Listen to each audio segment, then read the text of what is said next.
Buenas tardes. La conferencia la haremos en castellano porque estamos conectados con la Universidad Politécnica de Madrid también, que compartimos conferencias. Y, bueno, en primer lugar, bueno, es una de estas conferencias que se hacen cada mes, intentan hacer cada mes en la facultad. Esta vez ha venido Miquel Porter. Miquel Porter tiene un currículum muy extenso, lo tengo que leer, porque la verdad es que es bastante extenso. Es licenciado en Ingeniería Superior Industrial por la Escuela Técnica Superior de Ingenieros Industriales de la UPC de Barcelona. Tiene un máster of Engineering Renewable Energy del Politécnico de Montreal, de la Universidad de McGill. Tower Structural Design Engineer en 2016. Completion Engineer en 2017. Nacelle Products Definition Engineer en 2018. Design Liaison Engineer en 2019. System Integration Leader del 2020 a 2023. Senior Product Manager en el 2024 y Senior Root Cause Analysis Leader en este año. Está trabajando en General Electric y, bueno, sin más preámbulos, vamos a dar paso un poco a la conferencia. Gracias. Hola, ¿se escucha bien?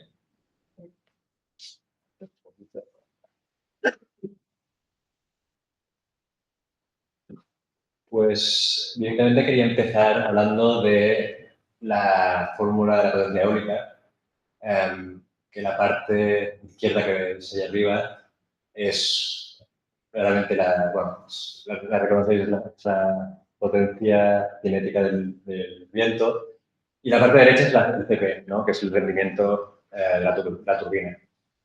El CP depende de varias cosas, del número de palas, de si es de eje vertical, si es de eje horizontal. Siendo el máximo posible, o sea, si el CP fuese el 100%, al final querría decir que estaríamos parando el viento, ¿no? Es decir, que el molino entraría viento en el molino y del otro lado tendríamos viento cero. Eso físicamente no es posible y, por tanto, se puede calcular un máximo teórico, que es el CP máximo. Si se describe el CP y se deriva, se encuentra fácilmente, y eso es un 59%. Ese 59% no se puede alcanzar, es un máximo teórico y es a lo que se tendería, ¿no? Si tuviésemos un aerogenerador con infinitas palas. Entonces, ¿por qué se tienen aerogeneradores de 3 palas de eje horizontal? Pues más o menos, como veis allí en el apunte con el láser, a ver si consigo. En estos gráficos de aquí, veis que el CP, el rendimiento, pues eso, cuantas más palas, más tiende al máximo, y el de 3 palas es bastante cerca, bueno, es cerca de 0,5, y el ratio, pues precio, coste, más bien, el rendimiento es el óptimo, ¿no? Es decir, el rendimiento adicional que tendríamos poniendo más palas no se pagaría por la potencia extra que generaríamos. Por eso, si tienen 3 palas, hace unos años se veían de 2 palas, pero mecánicamente también funciona, bueno, se balancea muy bien el rotor con 3 palas. Eso lo comentaba básicamente porque con el CP tampoco se puede hacer gran cosa, ¿no? Es decir, tenemos CPs alrededor de 0,4, 0,5 y poco se puede jugar. Entonces, el otro factor que se puede tocar básicamente en la fórmula de potencia es el área barrida por las palas. El área barrida por las palas al final depende del radio del rotor y, por tanto, de la longitud de la pala. Y esto onshore, para turbinas terrestres, pues hay muchas limitaciones de, pues, la básicamente los vecinos se quejan, ¿no? Leyes urbanísticas. Y para las turbinas offshore, pues es justamente donde se juega, ¿no? Es decir, offshore no molestas a nadie, entonces tienes más espacio y puedes ir a buscar diámetros de rotor mucho más grandes.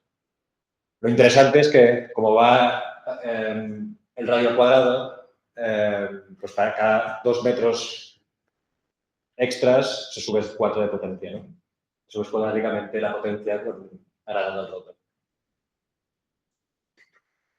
Arriba a la izquierda veis lo que es una power car típica y básicamente ya veis que abajo tenéis, en el eje tenéis el viento en metros por segundo y arriba la potencia en megavatios. Y veis que siempre hay, con poco viento, la turbina no funciona. Suele ser pues, por debajo de 3 metros y medio. Cuando superamos estos 3,5 metros por segundo, las palas empiezan a ponerse a 90 grados y pues sube la potencia con el viento y llegas a una velocidad nominal, que suele ser alrededor de los 10, 12, bueno, depende de las turbinas. Y luego el pitch, es decir, el ángulo de pala, va jugando para mantener la potencia nominal hasta que llega a un cierto límite de viento en el que la turbina para. Básicamente para garantizar la seguridad mecánica de la turbina, ¿no? Hay un momento que tendría que tiene que parar. Eso básicamente para la potencia, pero si hablamos de energía, pues tiene que tener en cuenta la intermitencia del viento, ¿no? Y allí es también donde, si en offshore hemos dicho que el radio de la pala es el gran factor que se puede tocar, en el mar hay mucho más viento que en tierra, ¿no? Y eso, al final, si se transfiere en factor de capacidad, se ve que pues, tenemos factores de capacidad mucho más altos. Lo que en onshore es difícil pasar más del 40%, en offshore se consigue pues, 60-65% de factor de capacidad. Que si veis aquí, comparado con otras fuentes de energía, pues empieza a ser interesante, ¿no? Esa parte alta de la energía eólica. Vale, aquí tampoco quiero dar muchos detalles sobre cómo va el mercado, pero para que veáis que realmente hay un boom de la energía offshore. Esto básicamente son la potencia que se ha instalado cada año, desde el 2006, ¿no? En megavatios. Entonces ya veis lo rápido que ha crecido. Ya veis que en 2021 hubo un boom increíble y sobre todo en China. Cuando estaban encerrados todos con el COVID en casa, supongo que habían barcos allí instalando turbinas como locos, porque si no nos explica. Pero para que os hagáis la idea, 21 gigavatios en 2021 al final equivale más o menos, para orden de magnitud, a 21, o sea, energía para 21 millones de hogares, ¿no? De casas. Eso en un año solo. Entonces, bueno, escala China. Pero si se quita China, también ha ido creciendo, ¿no? En Europa y en el resto de países, sobre todo en Europa. Y veis que en 2022, 2023 y 2024 ha habido un bajón que ha venido dado por muchas cosas, por básicamente contexto geopolítico, tipos de interés, inflación. Pero bueno, sigue creciendo. Y la perspectiva, como veis, es que sigan instalándose a un ritmo de, pues mira, para el año que viene, pues para este año 23 gigavatios, o sea, más que en 2021, que fue un boom. Para el año que viene, 28 gigavatios. Es decir, que vamos a un nivel muy fuerte y puede ser una energía al final, que llega a ser representativa en un mix global, ¿no? No solo anecdótica. Aquí tampoco no me quiero enrollar mucho, pero para que veáis el coste de lo que valen las cosas, el pie chart de la izquierda veis que la turbina vale un tercio del coste, que los cables valen un 20-30%, la superestructura un 20% y la instalación un 20%. Es decir, que al final, ya veis que la turbina no vale mucho más que lo que vale solo instalarla, ¿no? O sea, por lo complicado que es instalarla en el mar. Y aparte de eso representa la parte azul, aparte de eso, pues hay un coste de mantener el parque 20-30 años y hay también un coste, o sea, valen tantísimo dinero los parques que también hay hay una parte significativa que es, pues eso, el coste de financiarlo, ¿no? Los intereses, exactamente. Y la parte de la derecha, bueno, son algunas curvas que básicamente enseñan que el coste, si tomamos el COE, ¿no? El Levelized Cost of Energy, que tiene en cuenta toda la vida, todo lo que cuesta generar la energía, para dos países como Inglaterra o Alemania, estamos bastante cerca, ¿no? O sea, el gas, que es como la energía de referencia y la que parece que será la energía de referencia estos años, vale más o menos lo mismo que offshore, ¿no? Y de hecho, en 2023 parece que, pues eso, que los proyectos offshore pues están casi por debajo, ¿no? O por debajo, de hecho. Entonces, aunque sean órdenes de magnitud, al final nos queda claro que son proyectos muy caros, que siguen siendo caros, siguen rivalizando con el gas y eso. Y que la turbina al final es poco dinero comparado con el resto el resto del parque, ¿no? Vale, esto básicamente es para que os hagáis una idea del tamaño que tienen todas estas cosas. La parte de la izquierda ya se ha quedado obsoleta, era el parque más grande del mundo hace unos años, pero ya no. Y la parte de la derecha es un parque, bueno, de hecho es un área al este de Inglaterra que está en construcción ahora mismo. Estuve hace unos meses en el rojo, en la parte roja esa. Y básicamente el total de esta zona que veis allí, abajo a la derecha, pues cuando esté funcionando, yo creo antes de 2030, pues generará energía para todo Londres. Es decir, casi bueno, alrededor de 10 millones de habitantes. Y la extensión, pues eso, si se tiene en cuenta toda el área de operación del parque, son más de 2 veces Mallorca, ¿no? Entonces, son realmente parques muy grandes. Las turbinas están a un kilómetro de separación más o menos entre ellas. Y sí, aquí os he puesto un link, no sé si funcionará, a ver. No sé bueno, si no funciona, igual lo podréis ver luego, pero básicamente es un Google Maps con todos los parques del mundo. Bueno, si lo buscáis, Offshore Wind Map, veréis que hay parques. Es interesante porque se ven los parques ya funcionales y los que están en construcción y los que se proyectan en el futuro.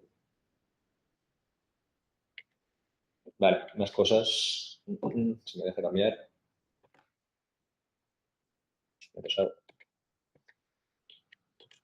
Vale. A nivel de diseño, como hemos dicho, ¿no? Realmente lo que se puede tocar es el objeto de la pala. Entonces, lo que hace unos años, para turbinas onshore o offshore, pues estábamos hablando de palas de 50 metros o así como mucho. Ya desde el 2017-18 y estamos en palas de más de 100 metros, ¿no? Y palas de más de 100 metros sigue siendo la parte complicada, ¿no? Porque se tiene que hacer lo más ligera posible, porque al final es lo que te va a generar las cargas en el resto de la turbina. Entonces, es muy importante que sea muy, muy ligera y a la vez que aguante 20-30 años y midiendo esos 107 metros, ¿no? En esta que es la nuestra, por ejemplo. Pero eso, Siemens ya está en palas de 120 y pico metros, los chinos ya están en palas de más de 150 metros. Y,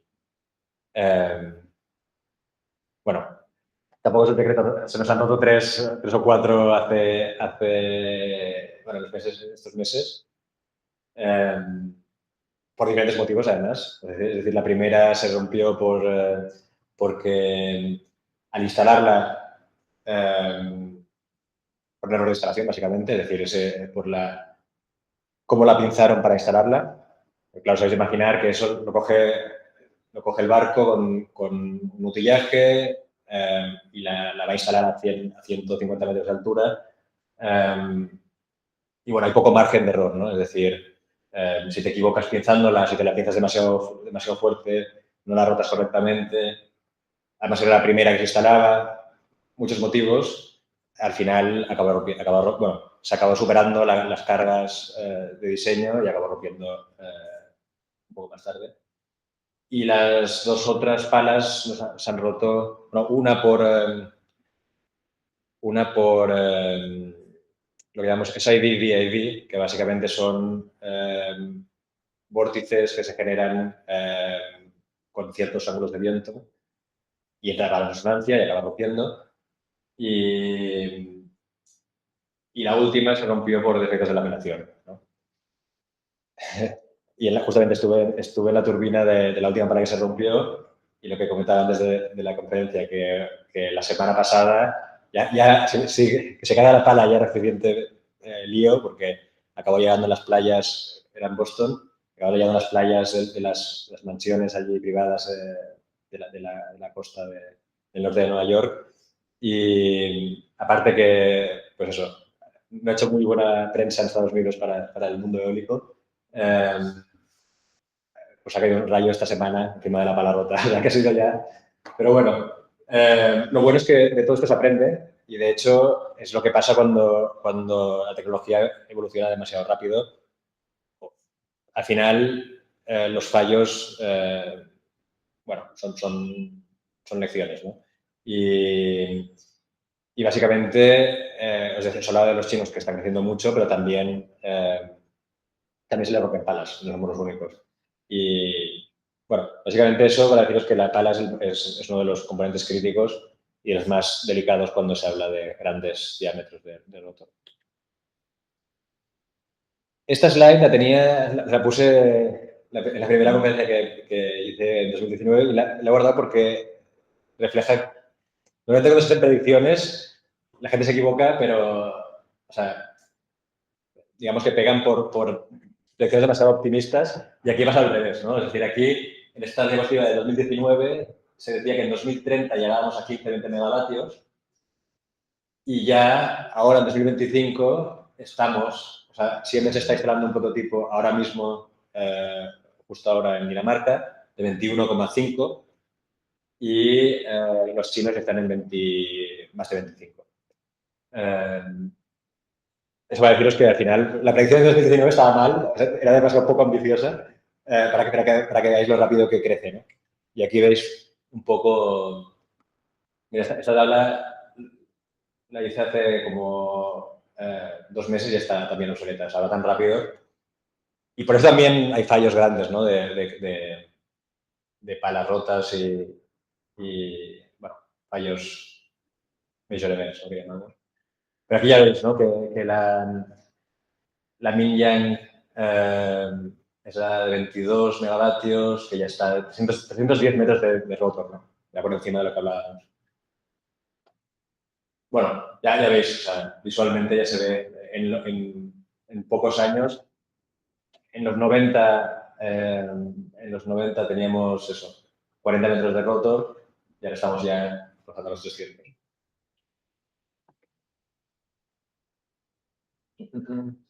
Vale. Tampoco quería dar mucho detalle del diseño, porque claro, los detalles de diseño al final son específicos a cada turbina. Y bueno, también hay un poco de guerra de patentes entre los diferentes fabricantes. Pero básicamente hay 3 grandes fabricantes offshore que son europeos, digamos, que son Siemens Gamesa, GE, o sea, General Electric y Vestas. Y básicamente hay 2 criterios de diseño, 2 vertientes de diseño, que son uno con multiplicadora y otra sin multiplicadora. Con multiplicadora es lo que tienen más del 95% de las turbinas onshore, o sea, terrestres, y básicamente es que el rotor, las palas, mueven un shaft, un eje, y este shaft se conecta a una multiplicadora que multiplica la velocidad del eje y entra en un generador muy pequeño y de allí se transmite la energía del generador hasta donde sea, ¿no? Hasta su estación. Claro, el problema que tiene es que la multiplicadora falla mucho. Y cambiar la multiplicadora es muy caro, primero. Y en tierra envías una grúa y, bueno, te apañas. En el mar cambiar la multiplicadora es muy complicado. Y básicamente, por eso, Siemens y nosotros hemos decidido quitar la multiplicadora y rediseñar la turbina para que sea lo que se llama direct drive, es decir, que directamente las palas muevan un generador de imanes permanentes, es decir, que las palas mueven los imanes que inducen una corriente en las bobinas, ¿no? Es decir, se genera la energía directamente. El generador tiene un diámetro muy grande, necesitas imanes permanentes de neodimio, que son muy caros. Al final te sale más caro, pero se supone que el diseño es más sencillo, que hay menos piezas y te quitas la multiplicadora que suele fallar mucho, ¿no? Esa es la idea por la cual Siemens y nosotros hemos ido a ese diseño Direct Drive. Y en cambio Vestas, ellos han dicho, no, vamos a seguir lo mismo que se hace con la eólica terrestre, pongamos una multiplicadora y ya le hacemos una capota que se abra, que el barco viene, coge la multiplicadora, la cambia, se le cambia el aceite lo mismo. Total, que ya se lo han montado para hacer el mantenimiento barato, ¿no? Pero ya es algo que dices, pues bueno, ya cuento que en la vida útil de la turbina se me va a romper una o dos veces en la vida. Y aquí veis un poco la tabla de cuál es más barata, cuál es más cara, pero básicamente es un criterio. Y lo divertido es que los fabricantes chinos han hecho un híbrido entre los dos. Ahora, para llegar a 25 megavatios, están haciendo un híbrido entre los dos. Es decir, tienen una multiplicadora pequeña y un generador mediano detrás, ¿no? Y este híbrido, no sé, ellos dicen que tenemos muy pocos años de experiencia para decir si realmente la decisión es aceptada. A nivel de diseño de la turbina, pues tiene sentido, porque al final, cuando crecen los componentes, pues quedan así compactas, no sé, se tendrá que ver si han hecho la buena decisión, pero...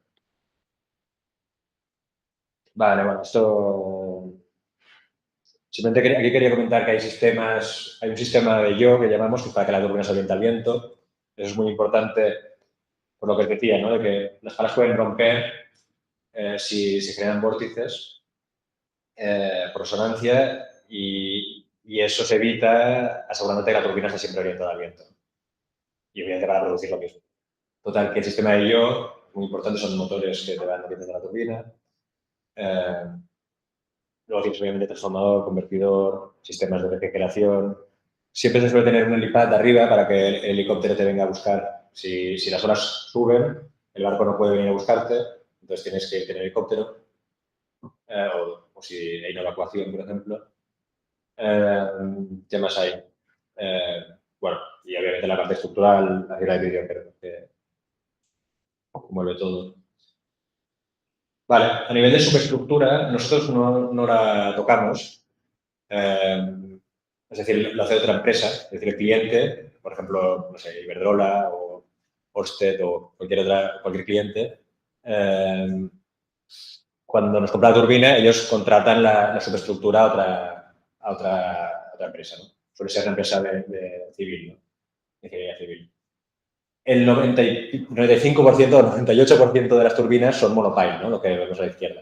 Es decir, estamos restringidos por el fondo máximo, que suelen ser 30, igual un poquito más, 40 personas. Eso más barato y rentable, porque al final es un tubo de acero y ya está. Luego hay otras opciones, el jacket, hay unos cuantos, hay cosas híbridas, estos trípodes y tal, pero son cosas claras. Y toda la parte flotante son realmente... Se cree que es el futuro, pero no llega nunca, ¿no? Es decir, que se cree que es el futuro porque al final puedes ir a jugar con lo que hablábamos del capacity factor, ¿no? Puedes ir más lejos, a buscar más viento, puedes ir a pues tienes más potencial eólico, ¿no? Porque al final en España toda la costa es muy profunda, ¿no? A la que te alejas un poco, esos 30 metros no los tienes, ¿no? O sea, al final, o tendrías que poner las turbinas muy cerca de la playa, ¿no? Y la gente se quejaría. Entonces, el flotante se cree que es el futuro, pero sigue siendo muy, muy caro, ¿no? Es decir, para que la turbina sea estable, necesitas al final que un flotador que pese pues, varias centenares de toneladas y a día de hoy no sale rentable. Entonces, hay proyectos, hay parques en Escocia que funcionan, se sabe que es posible, pero no es rentable. Básicamente eso. Sí, bueno, algo curioso también es que ahora las turbinas muy grandes se suele poner un tune mass damper, es decir, un péndulo al final arriba de la turbina que compensa sobre todo el efecto de las olas, ¿no? La fatiga que generan las olas en la torre. Y eso al final, pues sí, cuesta caro añadir unos péndulos que pesan cada uno 10 o 20 toneladas, pero compensa el acero que te ahorras en la subestructura y en la torre.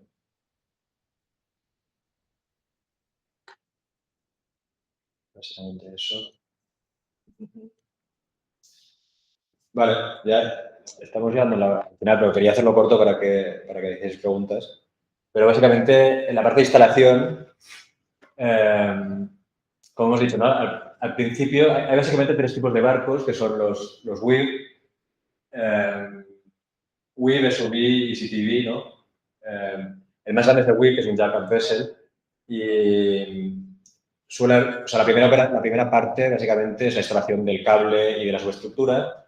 Una vez que han acabado esa etapa, montan la subestación eléctrica y básicamente eso. Una vez que está la parte amarilla, digamos, puesta, vienen a instalar la torre entera y una vez que está la torre instalada, ponen el naser y las tres palas. Parece sencillo, pero es complicado. Como ya ves, la torre, o sea, el jack-up vessel, o sea, hay muy pocos.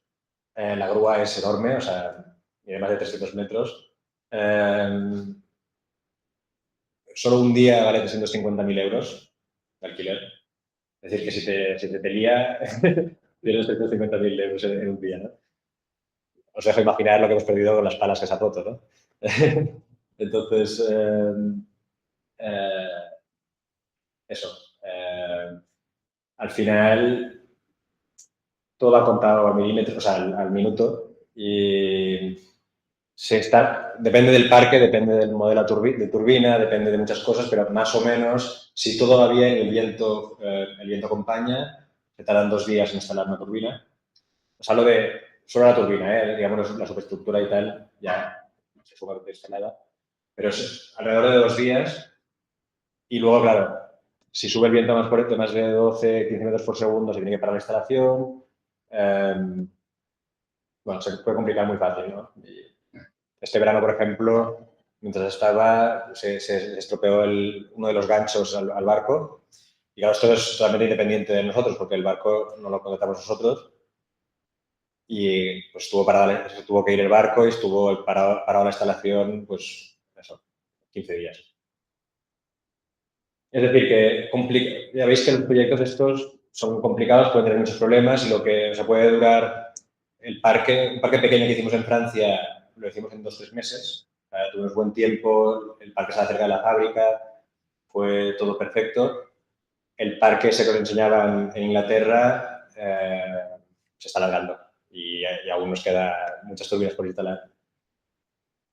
Y básicamente los otros 2 barcos, pues el SOV es el que se suele quedar para mantenimiento de toda la vida útil o sea, durante los 25 o 30 años. Y básicamente son barcos que no son muy caros, son muy cómodos. Bueno, depende, el último que estuve no tanto, pero en Inglaterra, por ejemplo, que han comprado uno nuevo, era un hotel, o sea, tenía de todo. Bueno, o sea, tiene cines, sauna, restaurantes, o sea, que es como un crucero casi. Pero bueno, la gente vive allí, no trabajan allí durante el invierno en el Mar del Norte, que también tiene su parte, a veces se puede un poco. Pero al final son muy cómodos porque tienen este dynamic positioning y llegas con la plataforma esta, y entras directamente al polígono abajo de la torre y subes con el ascensor y estás enseguida. Y luego hay los más pequeñitos, CTVs, para pasar al final, pues eso. Si tienes que volver, pues, por ejemplo, el barco, el SOVI suele volver cada 3 semanas a puerto, ¿no? Entonces, cuando estuve, no me estuve 3 semanas, estuve 10 días y me volví con un CTV de esos. Entonces, bajas el CTV se acopla bueno, se acopla. La prueba se engancha en las escaleras amarillas y bajas y te vas con el otro. Y básicamente son los 3 tipos de barcos, pero ya ves que la instalación se puede volver muy compleja. Y después de la instalación mecánica, obviamente viene toda la parte de commissioning, ¿no? Es decir, pues acabar lo que es mecánica eléctrica completion, es decir, acabar de conectar todos los cables, arrancarla, asegurarte que todos los sistemas funcionan, hacer un test run. O sea, hay una etapa larga de commissioning, bueno, larga, suele durar 1 o 2 semanas, después de la instalación mecánica de la turbina. Y luego, pues eso, ya funcionar durante 25 o 30 años. Y ya está, no sé si voy bien de tiempo o no, pero quería, eso, no sé si tenéis preguntas o... Lo he hecho corto, bueno, no sé si me he largado, pero lo he hecho corto para que... Si queréis explicar algo más en detalle. No tengo una pregunta. Bien. No sé si lo has explicado antes cuando no estaba aún. ¿Qué función como tal compones en la empresa, por así decirlo? Bueno, he hecho muchas cosas distintas. Ahora mismo hago lo que se llama root cause analysis, es decir, que solucionamos problemas, ¿no? Básicamente. Entonces, hay una metodología, es decir, que cuando vemos que un problema se repite en la flota de manera recurrente o que afecta más de una turbina, miramos cuáles son las causas raíz, ¿no? Digamos, o sea, cuáles son realmente las causas. Hacemos containment, que llamamos, ¿no? Al final, para que no se acabe, o sea, apagamos el fuego y luego corregimos long term, ¿no? O sea, al final es un rol un poco de coordinación porque obviamente no hago todo yo, es decir, me asignan un problema y tengo que ir a hablar con la gente, o sea, gente de diseño, gente de campo, ¿no? O sea, al final mi objetivo es que se solucione el problema a corto plazo y a largo plazo.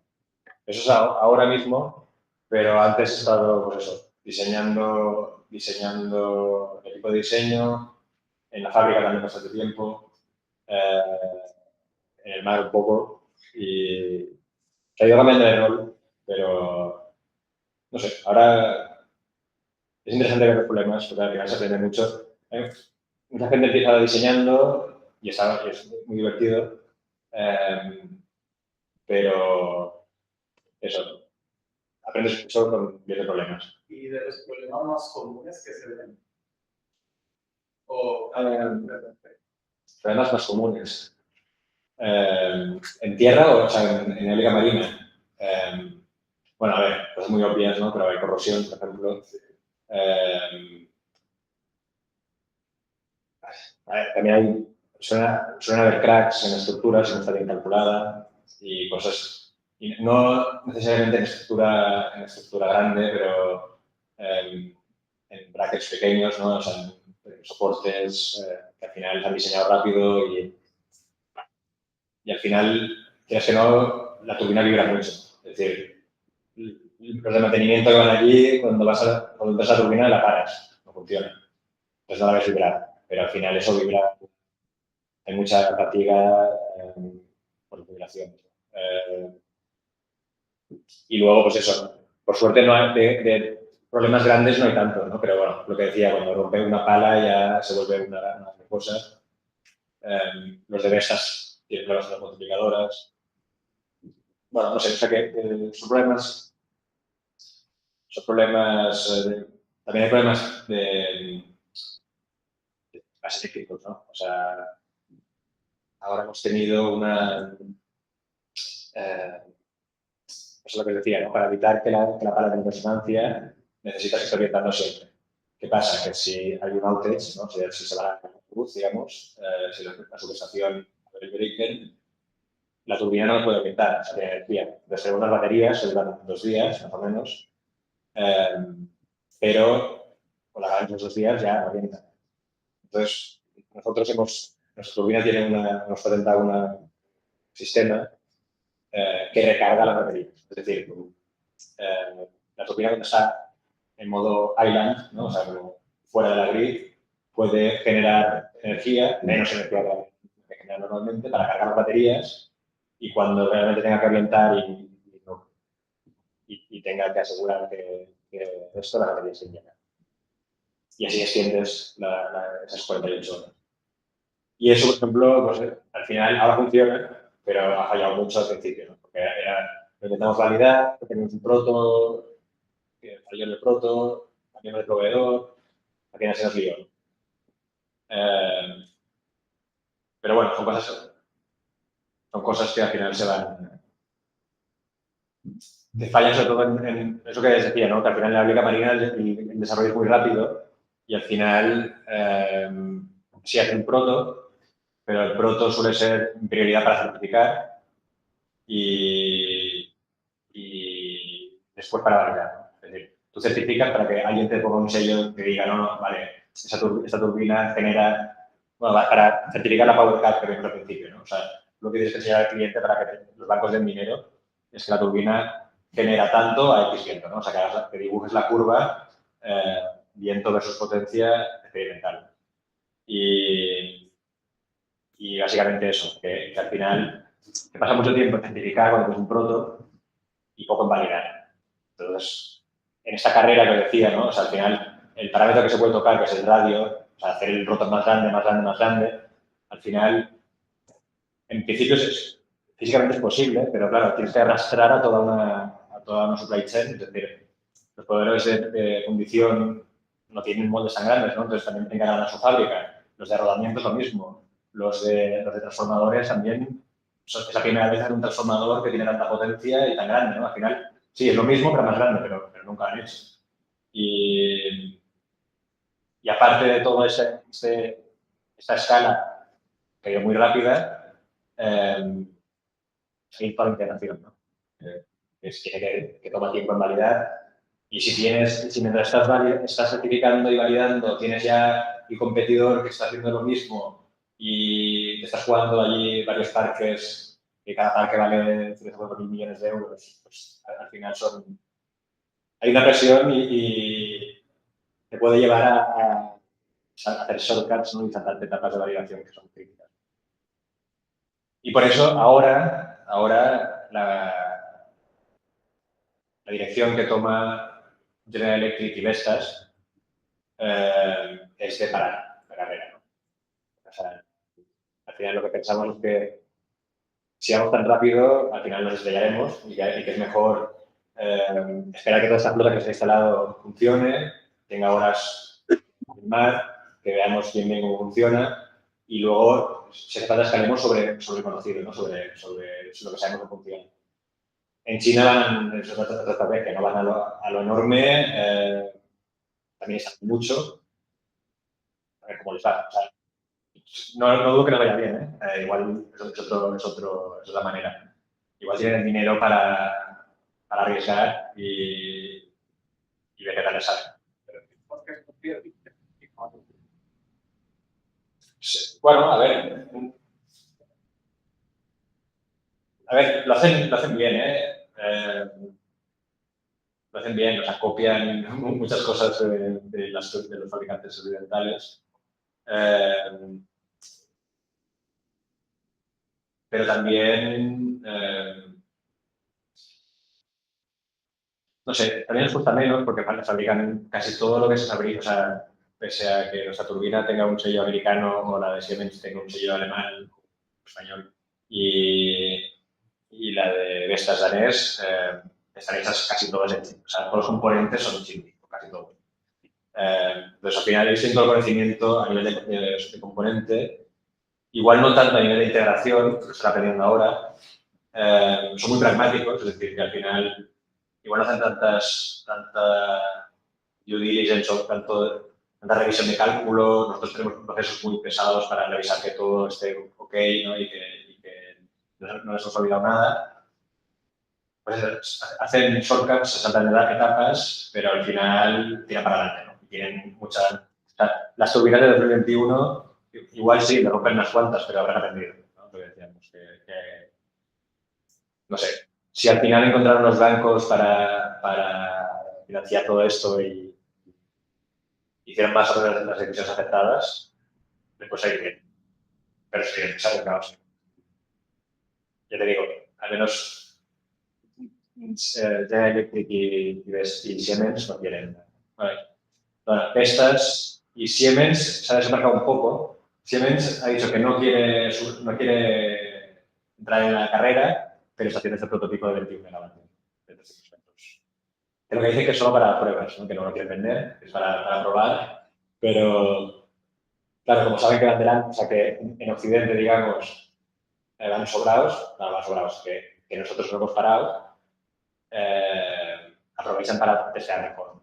Igual también les sale bien, ¿no? Es decir, pues, tienen 5 años ahora para validar, si hace falta hacer otro proto y ver qué tal va. Porque ya os digo, o sea, el proto de Siemens ahora, pues eso, no sé, son 300. Son 21 megavatios y medio, 300 metros, yo no recuerdo. 276 de rotor, o sea, una turbina que mide más que la Torre Eiffel. O sea, 50 la torre. Y bueno, y si ya... Bueno, no sé, es realmente es lo que también se tiene que ver, porque ahora Estados Unidos pues, también se ha parado mucho se ha parado mucho la industria eólica.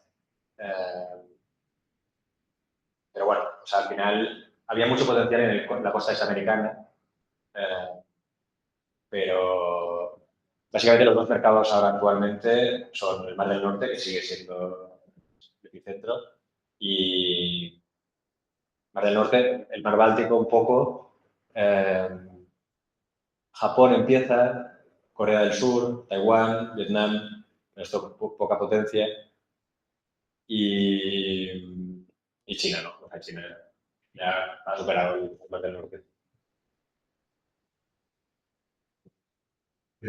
¿Podrías explicar un poquito cómo funciona la red eléctrica hasta llevarla a... Sí, no sé si tengo una slide original.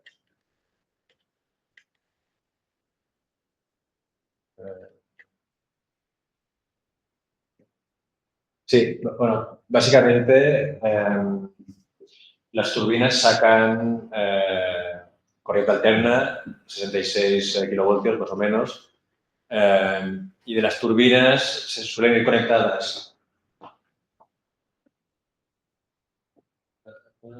Suelen ir conectadas por una string, ¿no? Que llamamos.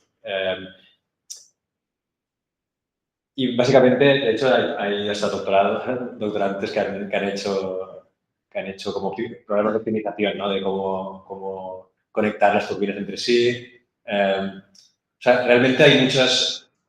la parte de planning del parque es compleja porque hay muchas restricciones, ¿no? Primero, pues, geotécnicas, hay también de viento, ¿no? Es decir, se mapea el parque para ver en qué zonas hay más viento, en qué zonas hay menos. También el wake, ¿no? Lo que veíamos en la foto anterior de digamos, la sombra que se hacen las turbinas entre sí. Entonces, una vez que al final se ha decidido dónde se ponen las turbinas, la cosa es esta, ¿no? Cómo se juntan los puntos. Y una vez que se han juntado los puntos, se suelen llevar todos a una subestación eléctrica que se alterna.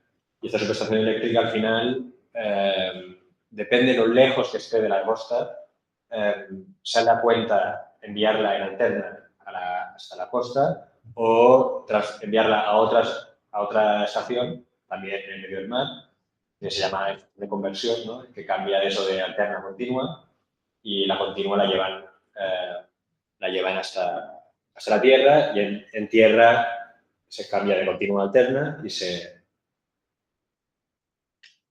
distribuye, ¿no? Al final eso que se ve en la parte de la derecha se ve la converter station, ¿no? Al final tienes aquí han puesto dos subestaciones, pero porque son dos parques. Pero, por ejemplo, en el parque que os enseñaba en inglés, que está bastante lejos de la costa, tenemos una converter station. Y, de hecho, los clientes suelen cambiar de proveedores, ¿no? Es decir, General Electric, para uno de los parques esos ingleses, da las turbinas y Siemens la converter station. Y para el parque de al lado es al revés, ¿no? Siemens tiene las turbinas y nosotros tenemos la converter station.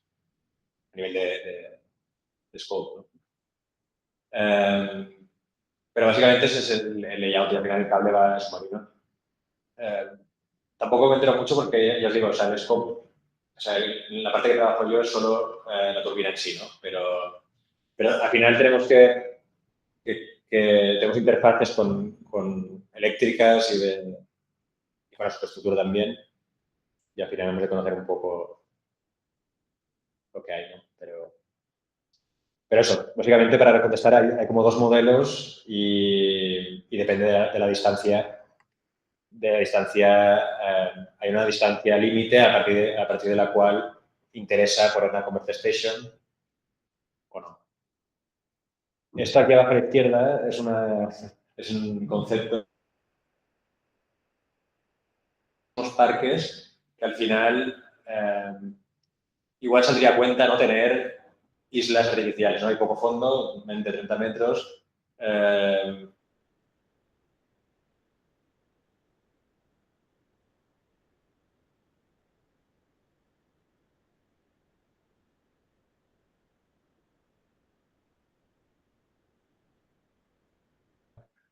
Y están, bueno, se plantean tener pues eso, islas que puedan ser como base de mantenimiento. También igual puedes tener la subestación o la converter station. Pero bueno, esto al final... De hecho, creo que este proyecto lo cancelaron hace poco. Y principalmente los problemas son mayormente el dinero, ¿no? Ya un parque sencillo con la infraestructura barata y tal, ya es muy caro. Entonces, y te puede salir mal, por lo que hemos dicho, ¿no? Que hay muchos problemas tecnológicos, o sea, de madurez tecnológica. Si empiezas a inventar y hacer cosas así, sobre el papel es muy bonito, pero que te salga, supongo que te salga bien, ¿no?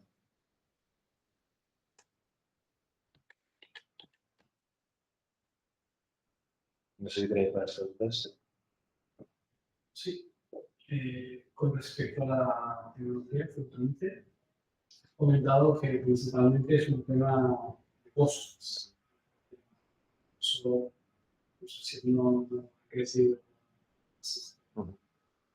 Yo pensaba que también había dificultades técnicas, pero no lo desconozco. No sé si... A ver, eso también, añadiendo un poco relacionado con esto, los parques que están previstos, o sea, también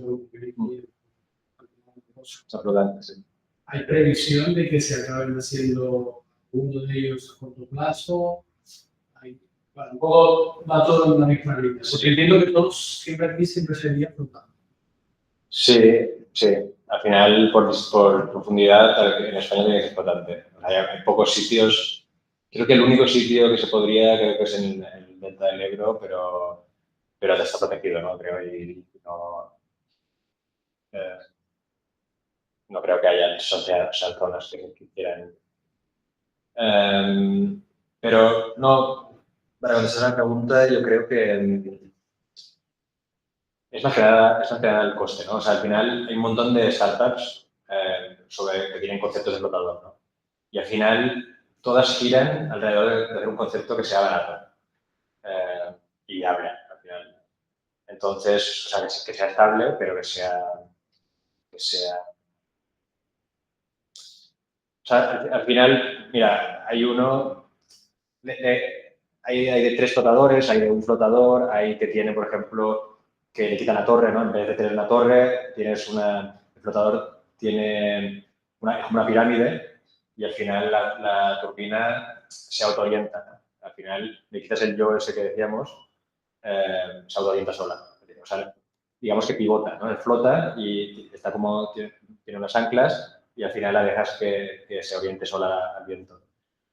Yo te digo, hay varios conceptos, varios startups que hacen esto, pero al final no acaban de arrancar porque a pesar de que, yo te digo, hay muchos proyectos pilotos, ¿no? En Canarias hay proyectos piloto, en Escocia tienen los primeros proyectos, y de hecho tienen proyectos que ya no son tan pilotos, que son ya de 20, 30 turbinas, y funciona bien.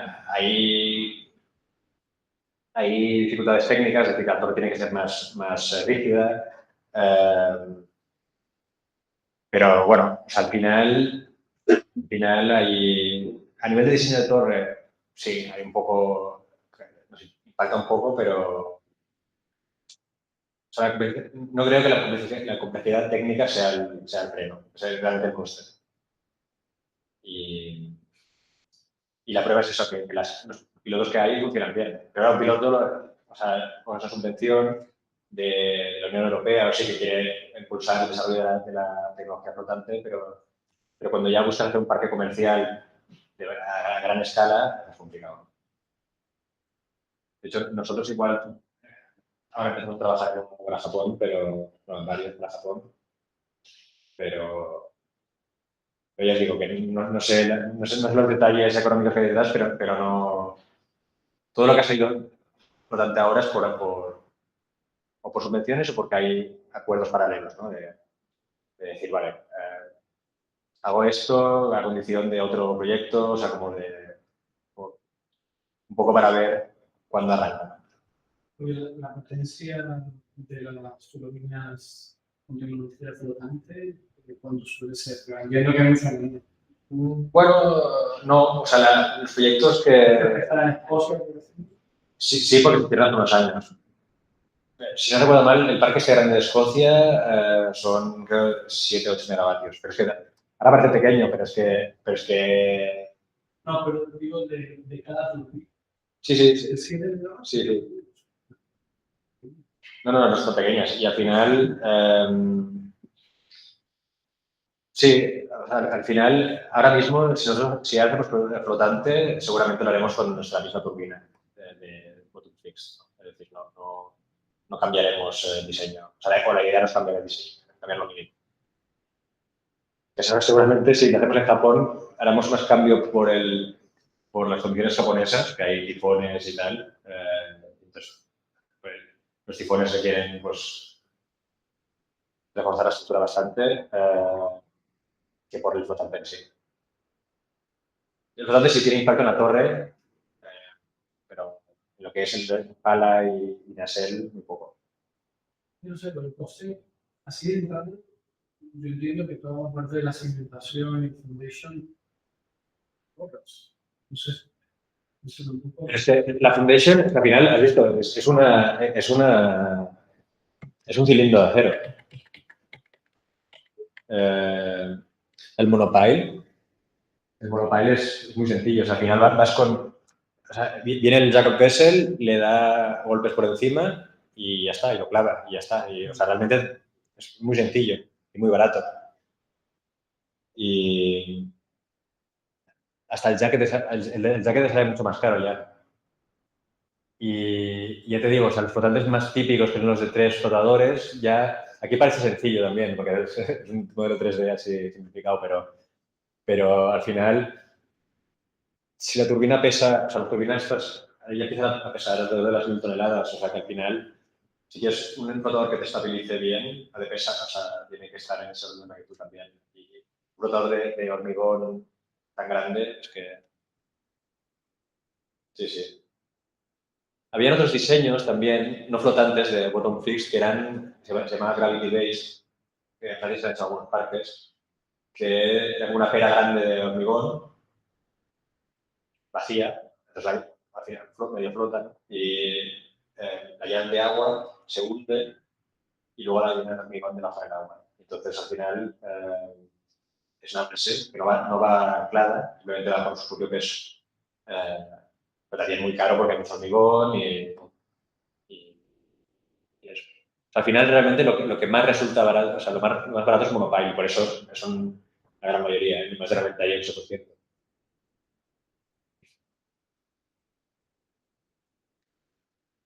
De hecho, bueno, esto es importante, que creo que un poco el reflejo también es, aquí en Barcelona hay como 2 o 3 startups de flotante y creo que tenían conceptos buenos, pero creo que una de ellas al menos está medio cerrada, ¿no? Porque pues, los proyectos están posponiendo y de hecho os decía que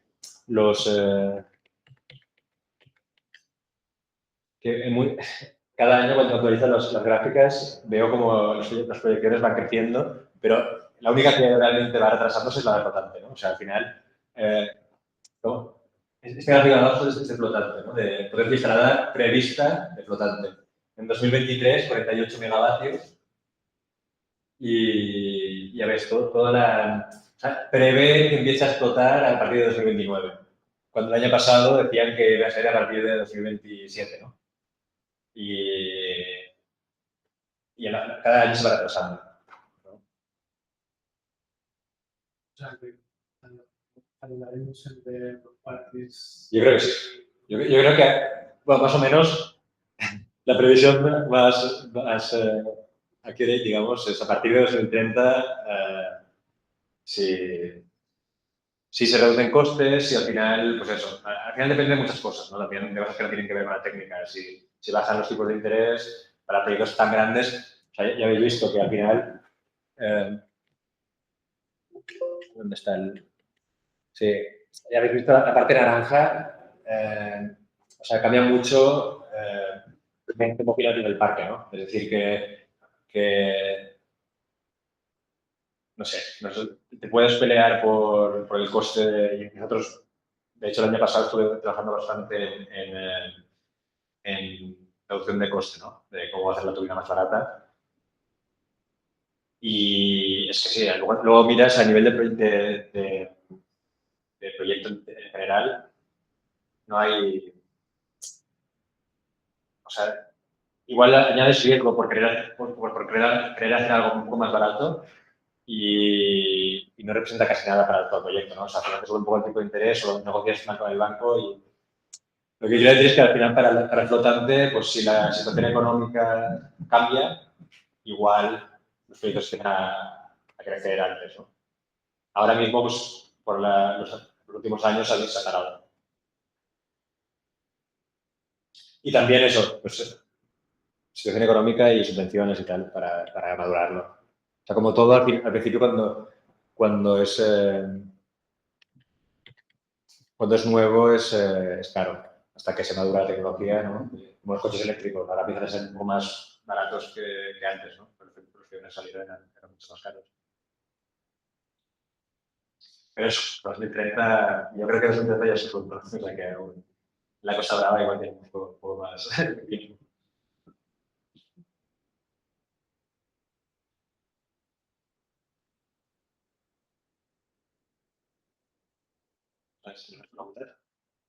Si no hay nadie más. No sé, online, no sé si nos escuchaban o no. Igual hablo lejos del micro. Hay gente...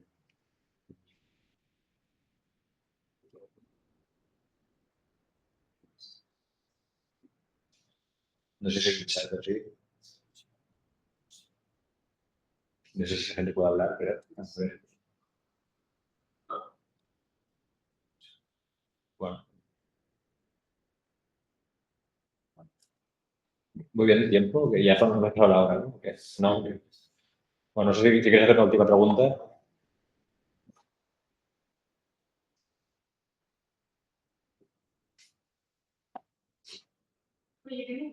Sí. Pues, buena pregunta, porque al final ya habéis visto que la mayoría se han puesto instalados hace pocos años. Han empezado, los primeros, con los daneses, en montarlos, han empezado a desmontar los primeros parques. Y la verdad que muy bien, porque al final los quitan y ya no queda, o sea, así, o sea, no queda rastro, ¿no? Al final, cuando haces de commissioning, ¿no? Igual, al final haces hacerlo a la inversa. Y la verdad que nosotros no solemos preocuparnos porque al final es el cliente que se ocupa de esa parte. O sea, en offshore se suele vender, lo más normal es que se suele vender la turbina y 5 años de mantenimiento. Y luego el cliente se apaña, ¿no? Es decir, te contactan si tienen que comprar piezas de cambio, pero se apañan para desmontarla y todo el resto. Los chinos ya ni los 5 años, ya venden la turbina y el desarrollador o el otro desarrollador chino pues ya se apañará. Pero eso, la parte de commissioning, de final de vida, de momento se sabe poco. Los pocos parques que se han hecho se han hecho bien, pero también es un poco ejemplo.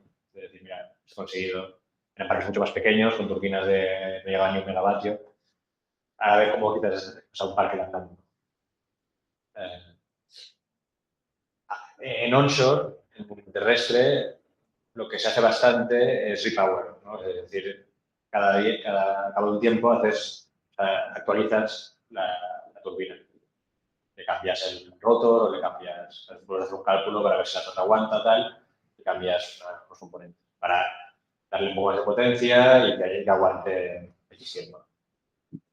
Que la tengas a mal. Y de hecho ya los clientes empujan, nosotros vendíamos la turbina para 25 años y a cada vez empujan más a que llegue a 30 años. O sea, ya dicen, pero es que ya a 30 hay muchas cosas que en el parque estuve hace un mes y medio. Y ahora que en un año la turbina, piezas de inoxidable que eran inoxidable marino, lo que quieras, pero ya estaban inoxidadas. Y llevaba 1 año y pico. Y, bueno, ya sabéis, mejor que yo, ¿no? Pero los barcos se pintan cada año, ¿no? Y ahí en principio, pues, mantenimiento mínimo, ¿no? En una barca así. Pero pese a esto, pues eso, tienes un SUV, el barco ese que os enseñaba, que va dando vueltas todo el año.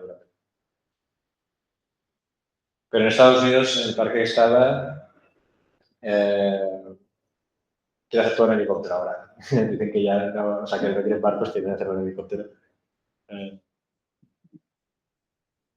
Porque justamente o sea, han reducido la velocidad. Ahí tienen ballenas, entonces, como para reducir el riesgo de colisión con ballenas, han reducido mucho la velocidad de los barcos en la zona. O sea, que ya les sale más barato sacar un helicóptero desde la costa hasta el IPAD que el barco.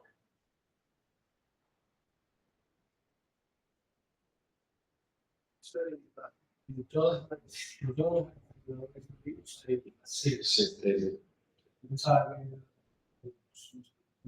No, a menos en los nuevos, bueno, sí, de hecho no he visto ninguno, sí, igual. Ahora que lo dices, no sé si realmente hay una... O sea, se pone por defecto en todas las especificaciones. No sé si es la normativa o al final se asume que lo vas a necesitar. Porque al final es muy fácil que te quedes atrapado. Y de hecho, el mes pasado cuando estaba allí, al final estás arriba de la nacelle y te llama el barco que está subiendo las olas. El barco que estaba, el límite era 1,6 metros, ¿no? Y para pasar por la pasarela. Y al final, que suban las olas 1,6 metros es fácil, ¿no? Al final, te despistas y ya has subido el mar y ya está. Y imagínate, o sea, tardas en bajar, ¿no? Al final, entre que si eres un equipo grande, entre que bajas por el ascensor, si no te quedas atrapado en el ascensor, igual tardas 1 hora en bajar, ¿sabes? Porque entre que llevas equipo y tal, en 1 hora puedes subir las olas y si el barco dice que no te quiere coger porque es demasiado arriesgado, te quedas allí. Y como suben las olas y si estés allí 4 días, pues estás 4 días. Entonces, va bien tener el helicóptero o un helipad, ¿no? Pero hay gente que se queda atrapada y tienes ahí un poco de comida, una cama hinchable y te puedes quedar allí. Hombre, por espacio ahí me sobran. O sea, la torre son 8 metros de diámetro, 100 y pico metros de altura. Hay sitio de sobras. poco frío, pero...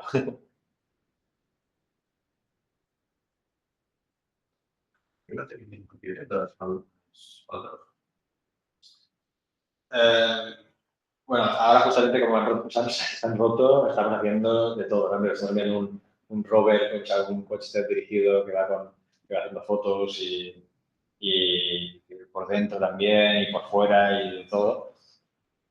Pero se suelen... ahora mismo, cuando nos ha pasado, no sé si han como actualizado el mantenimiento, ¿no? No sé si ahora hacen un mantenimiento más regular, pero básicamente es visual. Al final, los 107 metros de pala, hasta entrando saldrones también. Pero sí, o sea, es complicado, complicado. Y ahora ya nos ha pasado mucho, porque claro, o sea, encontrar defectos de fabricación, burbujas en la fibra, con palas tan grandes es una pesadilla. Y ahora el gobierno americano nos hace cambiar 66 palas, solo porque vienen de una fábrica donde han sido problemas. Y nosotros las hemos inspeccionado también, pero nos hacen cambiar igual, solo porque nos piden. Y sí, sí, o sea, que la inspección de palas es un nicho bastante importante, pero es básicamente visual, hago de ultrasonidos y fotos. Alla vita, tiene una serie di che quanto si trae di personalmente de todo. Justamente lo que decía antes de empezar la clase, que al final, ahora justamente se está reorganizando. Lo que decía un poco, ¿no? Que a nivel de offshore estamos parando un poco la carrera para decir, vale, vamos a primero a los parques y ver qué pasa. Y básicamente es un centro de ingeniería, es decir, que hay 3 centros de ingeniería mundiales al año que llaman WIND, es decir, que ahora llaman juntan offshore y onshore. Y entonces hay un centro en Schenectady, en Nueva York, otro bueno, hay 2 en Estados Unidos, uno en Nueva York, otro en Greenville, Carolina del Sur, uno en India, en Bangalore, y otro en Barcelona. Entonces, al final es centro de ingeniería, onshore y offshore, que hace parte de nuevos productos, es decir, de desarrollo de nuevos productos, pero también ingeniería de flota. Es decir, todo lo que sea solucionar problemas o mantener parques. Y luego hay parte de instalación también, o sea, de trabajar, desarrollar utillajes de instalación, temas básicamente es generar mantenimiento, que se vean un poco la performance de los parques, no mirar que hay los turbines. ¿Y qué más? Bueno, hay algunos de compras también, de que se hay que comprar componentes, algunos de pocos de product line. Product line básicamente son los que deciden cómo tiene que ser el producto. O sea, al final se enteran de qué es lo que tiene el mercado y definen un poco como los requisitos. El producto tiene que venir tanto, tiene que ser así. ¿Qué más? Hay gente de manufacturing de las fábricas también que están un poco, diseñan un poco el layout de la planta, los utillajes de instalación.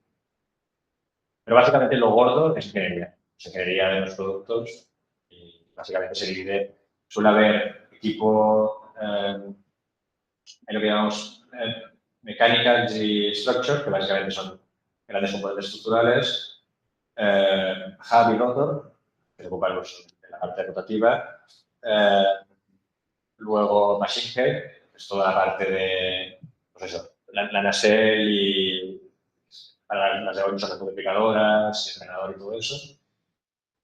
Y luego torre. Y luego systems, que el sistema básicamente es el equipo que se ocupa de cada todo. Pero básicamente es de toda. Y la idea ahora que con Trump intentan como repatriar bastante digamos, management y leadership a Estados Unidos, mantienen Barcelona como centro grande. No sé si es potente. Bueno, somos que, ahora no sé cuántos somos, pero 200. Pero creo que el profesional que busca habilidades. La verdad que un poco de todo, o sea, al final. Y de hecho, mira, ayer le comentaba a mi compañero de trabajo que venía a hacer la conferencia aquí y me decía que había estudiado aquí. O sea, la verdad que no conocía a gente de eso, pero justo se lo he comentado y le he dicho, pues mira, yo estudié allí. Y no sé, al final hay bastante gente ahí, como yo que somos industriales, pero hay perfiles más eléctricos, un poco de todo. Igual un poco más mecánico, pero hay todo. O sea, hay electrónica de potencia, más materiales. Al final los perfiles igual más demandados, o sea, el perfil que se llama de PBM-Owner, ¿no? Que es de diseñador. PBM-Owner al final, la máquina la rompes en componentes, ¿no? Y al final te asignan un componente y tú eres el diseñador de ese componente. Y entonces de tener un poco, pues, hablas con el proveedor de componente, tú haces la especificación o los planos o el 3D o lo que sea. Y esto es bastante, pues, una posición que se repite, porque hay un componente para cada plataforma y hay muchas posiciones. Pero los perfiles son variados. Y las formaciones, pues ya te digo, o sea, ¿no? Viniendo de aquí, por ejemplo. Y ya digo, yo empecé pues, haciendo unas prácticas allí de cálculo de estructuras y al final he cambiado. Me quedaba, o sea, de hecho, ¿no? Estuve 6 meses calculando estructura y luego cambié covers y luego me fui más al campo, o sea, he ido cambiando. Al final, la gente que prefiere entrar y pues, hacer una carrera mucho más lineal, ¿no? O no tiene muy claro, ¿no? Quiere entrar a algo técnico, ¿no? Y luego, pues, dentro, pues, básicamente evolucionar por 3 caminos, ¿no? O irte por lo técnico y acabar desde lo que llamamos CTH, ¿no? Que básicamente es, dentro de la empresa hay como unos expertos, que al final son los que firman cada diseño, ¿no? Lo revisan y lo firman. Y al final, sí, cuando tú diseñas algo, tienes que presentar pues, con mucho detalle, con esto y hay un jurado que está regido por los chips. Por eso al final pues, es un camino, ¿no? Pues es un técnico hasta llegar allí. O pues eso, más gestión de proyectos, coordinación, o pues más para el camino, para ser manager y llevar a gente con un equipo pequeño. Pues, eso ya una vez está siendo. Pero para empezar, pues eso, lo mejor es unas prácticas o una posición esas de diseño, porque es un poco algo.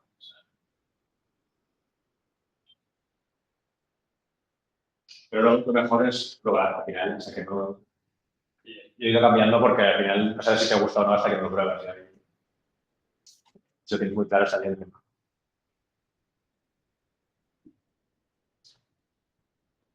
Pero bueno, si veis alguna posición, ahora mismo ya os digo que está un poco complicado porque está en la reorganización esta, ha habido un ERE, han despedido a mucha gente, pero esto, o sea, en las empresas grandes pasa cada 2 o 3 años o cada 4 o 5 años, se reorganizan para depurar un poco de departamentos y tal. Entonces, hay épocas buenas y épocas malas. Es decir, que si veis una posición que os gusta y aplicáis y no os contestan, no les denéis. O sea, al final habéis de insistir.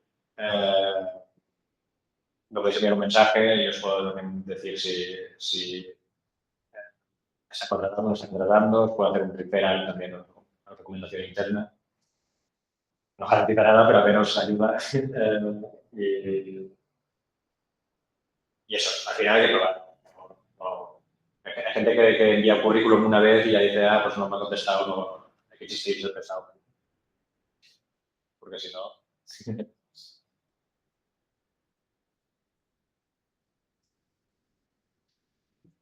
Muy bien. Y nada, bueno, sí, está, creo, mi contacto en la presentación. No sé si no, bueno, me podéis mandar un mail si queréis o por LinkedIn o lo que sea.